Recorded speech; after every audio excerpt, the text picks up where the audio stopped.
یہ اللہ کے راہ میں تو اپنے بچے کو بتائیں، دین کی تربیت کریں آپ اس کی، ہمارا معاشرہ کبھی خوبصورت ہوگا۔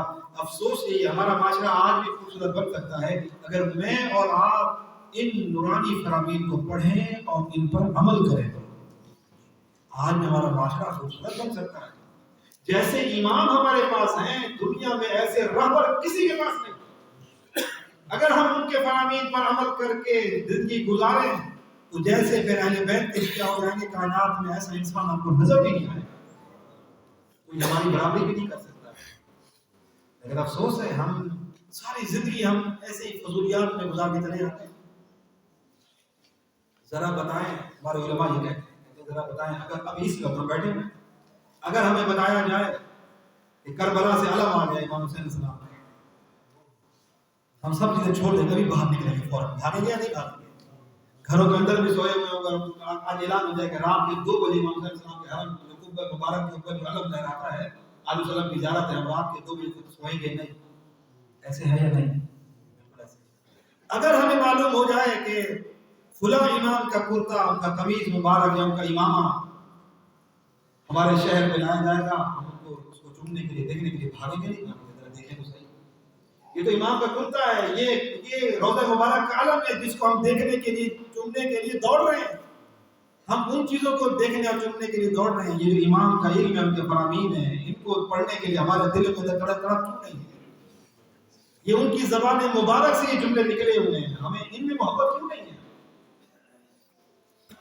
علم کو چومنے میں ہے محبت، ہمیں بسم اللہ اچھی بات ہے، زیارت ہے اس کو ہم کہتے دوڑ کے چومتے ہیں، زیارت کو کندھا دیتے ہیں، زیارت کو علم اٹھاتے ہیں، بے شک محترم ہے یہ ساری چیزیں۔ ہم نے جتنا علم کو اٹھایا ہے کبھی مولا کائنات کے نہج البلاغہ کو اٹھایا ہے؟ کیوں آتا ہے سوال نہیں ہوگا کہ تم نے ساری زندگی میرا علم اٹھایا تھا، میرے فرامین کیوں نہیں پڑھے تھے تم نے؟ نہج البلاغہ کو بھی ہم ایسے ہی عزت دیں، ہم نہج البلاغہ کو اٹھائیں گے۔ پھر بھی آپ دیکھیے یہ جو علم ہے بہت محترم ہے، اس کا احترام واجب ہے علم کا۔ علم کے صدقے میں جو دعائیں مستجاب ہوتی ہیں، ہم جتنا علم کو اہمیت دیتے ہیں، علم کو چنتے ہیں، علم اٹھاتے ہیں، تو وہاں سے روحانی نورانی ملتی ہے۔ تو ہمیں امیر الاسلام کے الفاظ وہ تو پھر بھی علم ہمارے ہاتھ کا بنایا ہوا ہے، کسی معصوم نے تو علم نہیں دیا یہ والا کہ یہ کپڑا میں تمہیں دے رہا ہوں، یہ لکڑی میری طرف سے بن جا، کسی امام نے دیا نہیں، ہم خود ہی خریدتے ہیں۔ پھر وہ محترم کیونکہ صاحب نے نسبت اچھی ہے، اس نسبت کی زیارت بھی ہم اپنے ہاتھوں سے بناتے ہیں، وہ تو ہم اپنے ہاتھوں سے بنا رہے ہیں۔ جب ان سے نام سے منسوب یا ان میں اتنی روحانیت کا احترام واجب ہو جاتا ہے تو یہ الفاظ تو ان کی اپنی زبان مبارک سے نکلے، ہم ان کو کیوں نہیں پڑھتے؟ کبھی سوچے تو صحیح نا، ہم کتنے پیچھے رہ گئے ہیں۔ ہم امیر المومنین نے جملہ فرمایا اللہ اللہ بالقرآن لا یسبقکم بالعمل بہ غیرکم، نہج البلاغہ میں فرمایا خبردار قرآن کے بارے میں سستی نہ کرنا، کہیں ایسا نہ ہو کہ قرآن پر عمل کرنے میں تمہارا غیر تم سے سبقت لے جائے، تم پیچھے رہ جاؤ، تمہارا غیر قرآن میں عمل زیادہ کرے۔ فرمایا اللہ اللہ بالقرآن، قرآن کے بارے میں کتنا ہم قرآن پڑھتے ہیں، کتنا ترجمہ پڑھتے ہیں، کچھ پتہ نہیں۔ سورہ نازلہ پڑھتے ہیں، ترجمے کا پتہ نہیں ہو کیوں آ گیا۔ اللہ نے ہمیں شعور نہیں دیا، اللہ نے شعور اس لیے دیا تھا ہم کو، عقل اس لیے دی تھی، تمام مخلوقات جانوروں سے حشرات سے اس لیے افضل بنایا تھا کہ ہم ان کو اپنی زندگی کو فضولیات میں ضائع کریں، کھانے پینے میں ضائع کرتے ہیں۔ صبح سے شام تک کمانے کا وقت ہے، بس باقی کوئی دین کے بارے میں 2 منٹ کے لیے امام حضرت امام جعفر صادق علیہ السلام